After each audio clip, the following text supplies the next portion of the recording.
આવો છો કોઈ વ્યક્તિ ત્રીજી વ્યક્તિ પાસે તો રોડ રસ્તાને લખાવી લો 300ના સ્ટેમ્પ પેપર ઉપર લખાવીને ઘરમાં ફાઇલમાં ન રાખી દો. જૂની કહેવત પ્રમાણે પટારાની કાંધીમાં ન રાખી દો. પટારા બધા જાણે છે ને, આપણા બાપ દાદા પટારાની કાંધીમાં દસ્તાવેજ રાખી દીધેલા છે.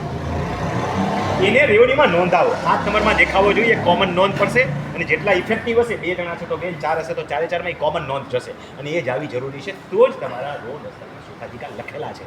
નકર તમારે સાબિત કરવા પડશે પાછા એ રેવન્યુ રેકર્ડ લઈ જઈને, અને તેથી સાબિત કરશો એટલે આ સહી મારી નથી, ક્યાં કરાવી મને ખબર નથી.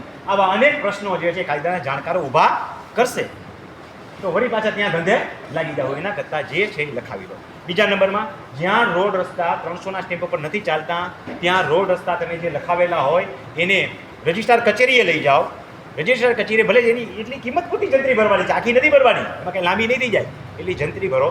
વિના આવે જો તો વિના આવે નવેજ આપેલો હોય તો એ લખો અને એને પાછો રેવન્યુમાં નોંધાવો. આ રીતે રોડ રસ્તાના તમારા જે ઇઝમેન્ટ રાઇટ હોય એને સ્થાપિત કરવા જોઈએ, રેકર્ડમાં નોંધાવવા જોઈએ. હવે ત્રીજી વાત,